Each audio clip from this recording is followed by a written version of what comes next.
All right, welcome. This is a video for the Classroom Leaders Apprenticeship, and we are just going to be doing a conversation about the distinctions, living and breathing and walking them into our life for the next week. I'm Sarah Jean, and this is Michaela. So, Welcome. So the distinctions for next week it's commitment and the lighthouse. so would you like to go first, or you want me to go first? I can go first. Okay. Okay. So Way to show some commitment right there. all right, let's do it. So what the commitment is? Commitment is a freedom, and I actually never, in the past when I heard it first time, I did not understand what it means because in my past I always made a decision, but I was really wishy-washy. So then when something else came up, I made a different decision whenever it felt good or whenever I was safe. But now I feel the difference when I actually made a commitment and stick with it. How much freedom is there? It's inside because I don't have to worry about anything else anymore. I cut all the options, and so that is it. And my mind doesn't need to worry about some other option. So I actually am witnessing and feeling how much freedom is there. And commitment, it's a decision. It's a decision to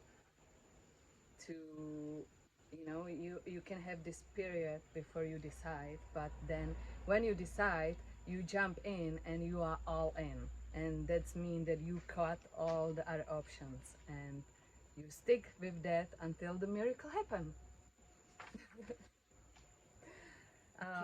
Can you share time personally from how commitment has benefited you in your life today?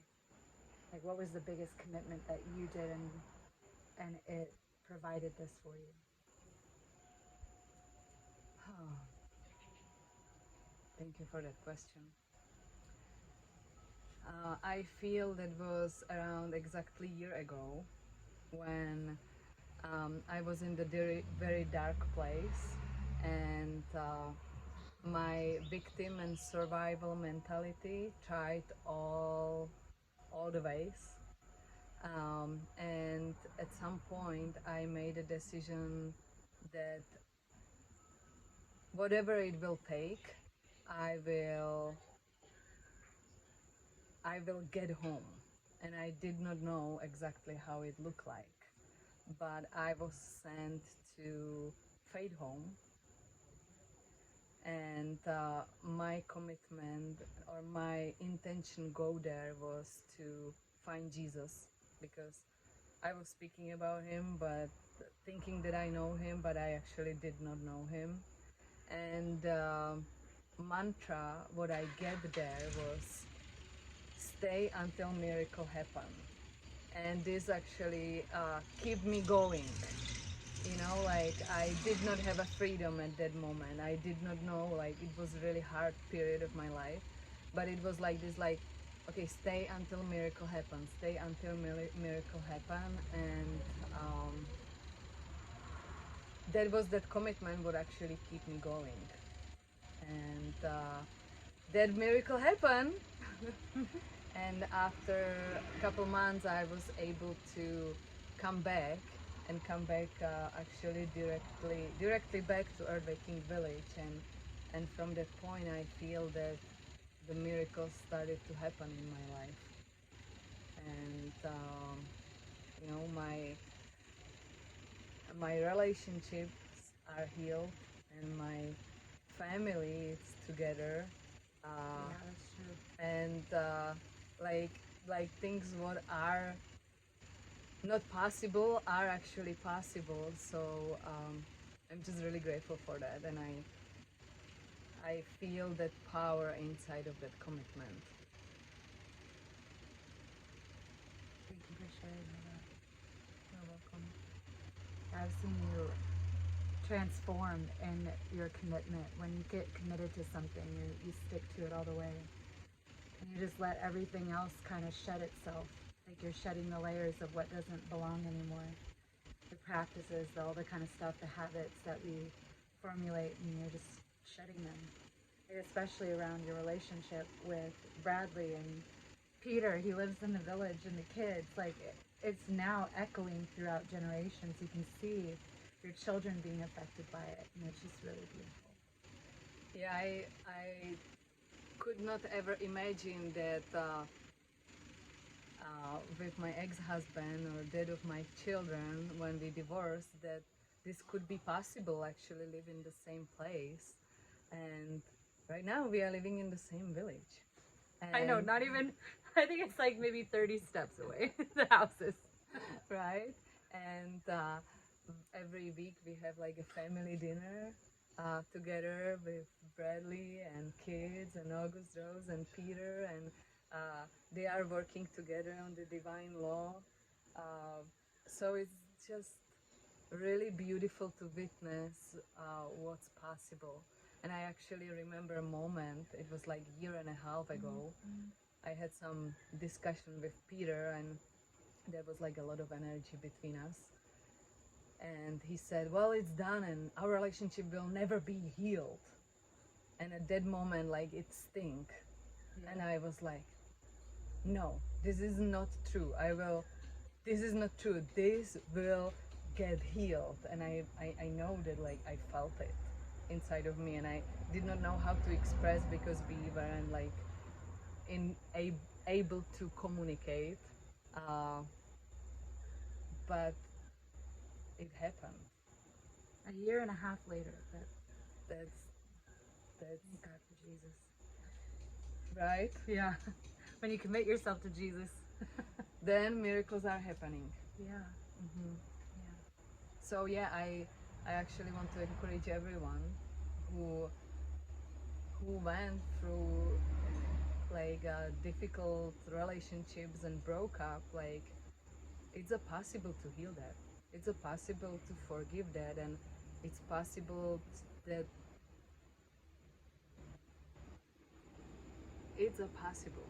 Yeah. All things are possible. All things are possible. Amen. Amen. All right. My turn? Yes. All right. So I'm going to distinguish Lighthouse. Let me just take a deep breath.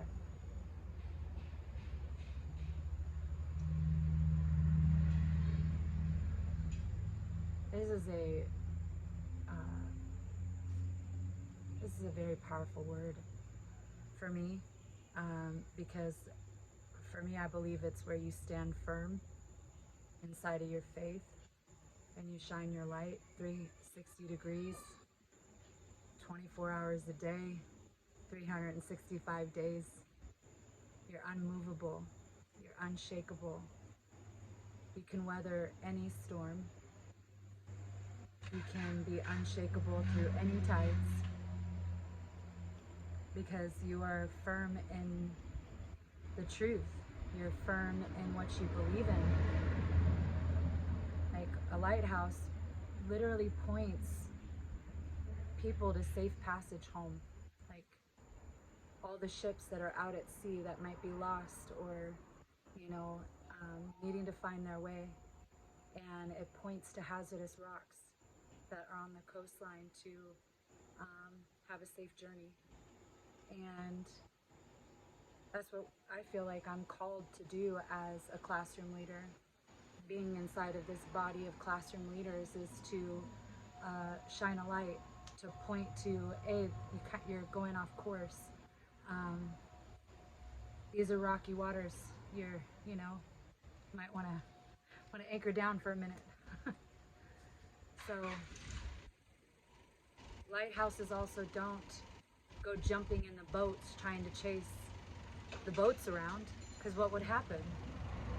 There'd be no light for the other boats that it needs to help get back to safe passage as well. So you don't go chasing boats. They're a steady flame, guiding light inside of the darkness.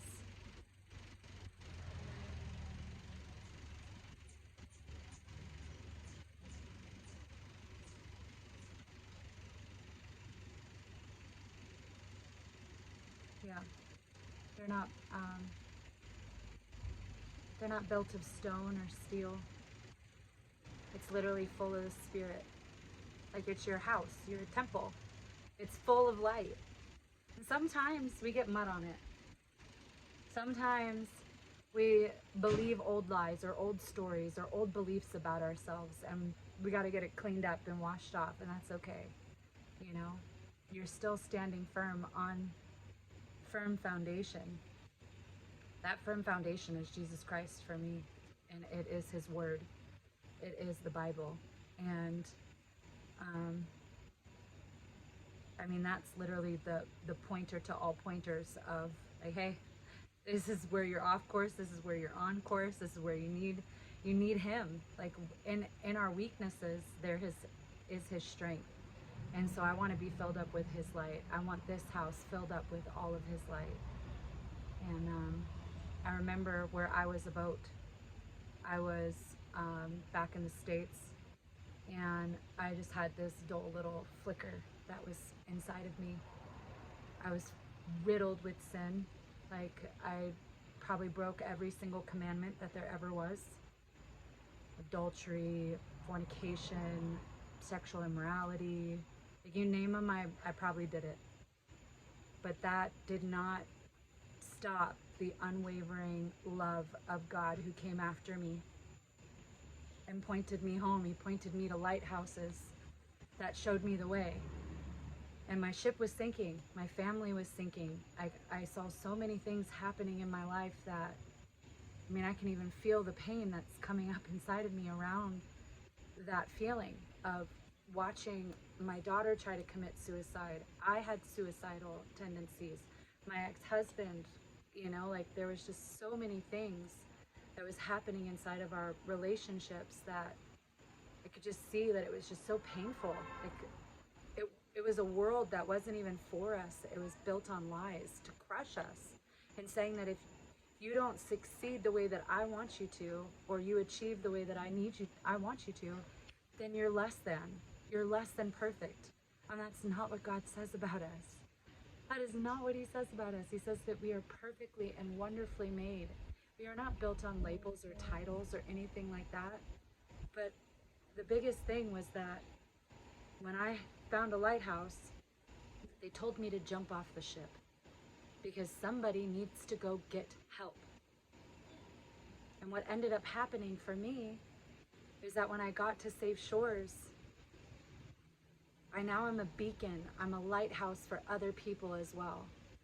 I got all the mud cleaned off of me.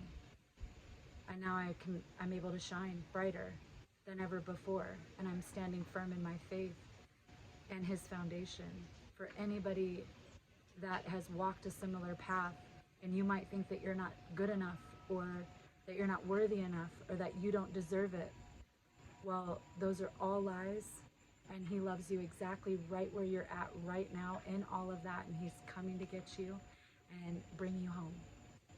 So, Lighthouse. And I also, what I am witnessing in you as a lighthouse, it's like you were speaking about this, like a lighthouse doesn't chase the boats, which can be pretty difficult for mom who left the US and moved where God moved her. And now I am witnessing that you are standing strong in His faith, and the miracles in your family are happening. So thank you for being that example of the lighthouse. Yeah. That was one of the hardest things that I think that I've ever done, was to let go.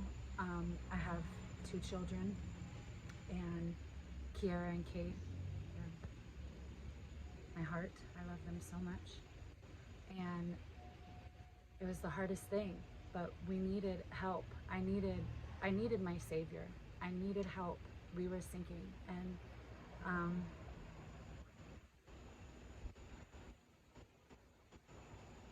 I also didn't want to take them away. I wanted it to be of their decision and of their own free will, that they wanted to be with me or to stay. And they chose to stay. And that's perfect. Because God's got a plan and a purpose, and He's working it all for our good. And when the time comes and when it's supposed to heal, we're all going to heal. And I know that in my being and my soul. I just know it. And so I would have died if I would have stayed. I also would have continued to hurt and create more generational lies and things like that I don't stand for anymore. I had to follow Jesus, and I will always continue that journey with Him wherever He takes me, and be obedient to that. And I pray that whoever watches this does the same, because